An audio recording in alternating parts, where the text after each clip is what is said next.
The secret in making peppered meat is in the ingredients and the process of making it. If you don't know this, it's like a big process or secret that you don't know how to unveil. Watch to the end of this video to know how I prepare my peppered meat. Hello beautiful people, this is Dekas from Nigeria, and I teach people how to make Nigerian and African recipes on my channel. Stay tuned.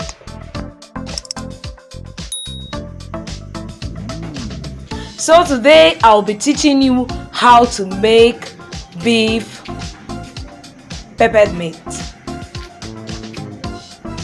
All the ingredients will be listed in the description box. Make sure to check it out, watch the process, then check out the ingredients on the description box.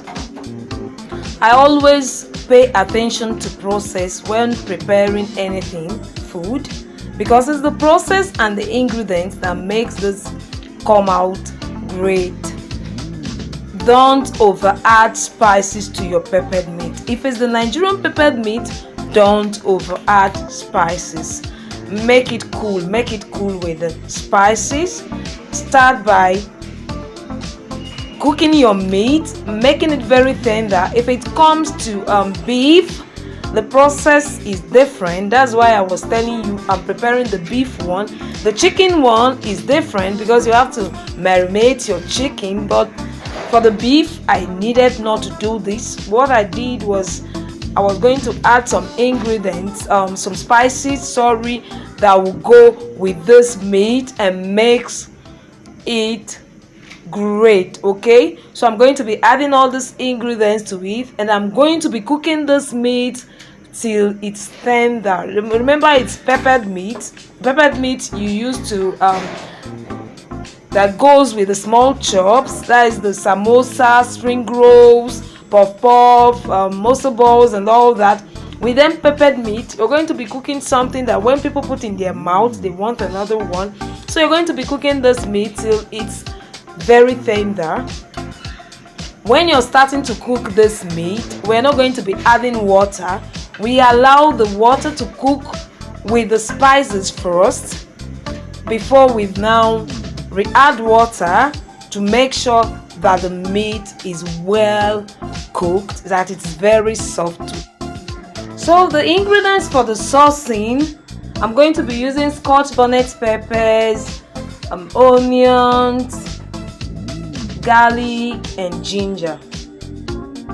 If I had suya spice, I wouldn't have added ginger and garlic, but I didn't. I recently relocated to a place that it's not the northern part of Nigeria. It's the northerners that do this suya spice very well, so I didn't lay my hands, so I had to put ginger and garlic so that it will bring this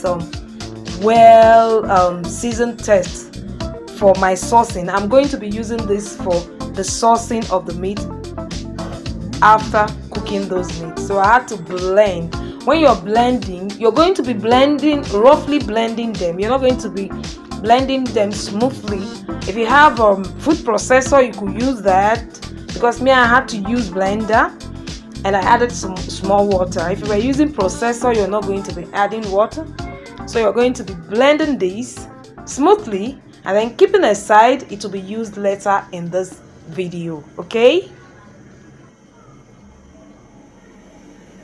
so when our meat is well cooked, we make sure it's very tender.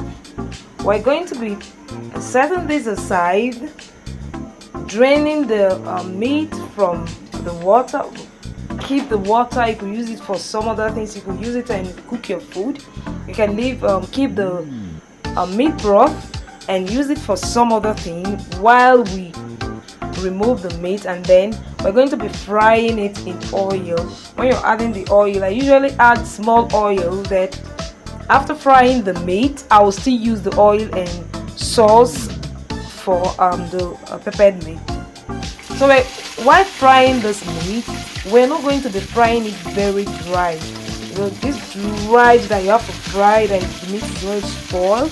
We're going to not totally frying it.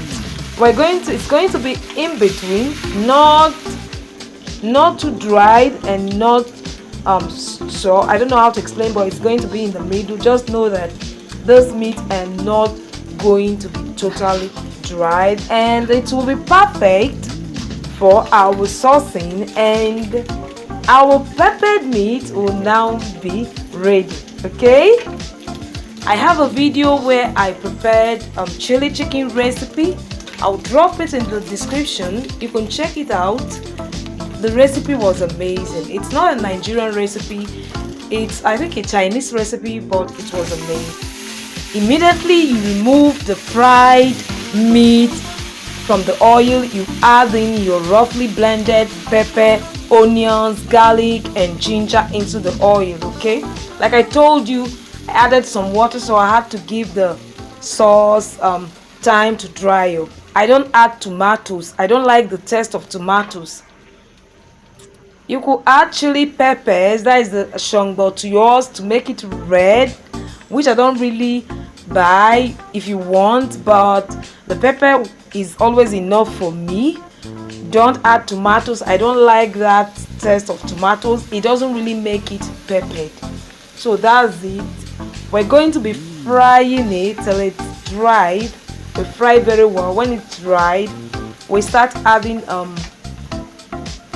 our bouillon cubes.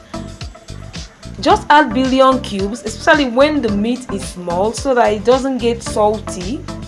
I added salt because the meat was quite big. It's a kilo, so the salt was not going to do anything. I always start by adding pinch of salt because I wouldn't want my food to get salty.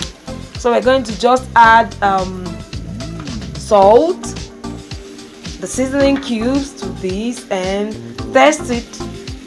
Don't make it salty, just make it close to not even having taste, because you've already cooked your meat with spices and it's already salty. So adding too much salt will make your peppered meat salty. So just take note so that you could balance it. So with the meat and the sauce, everything will combine together and give you a beautiful taste.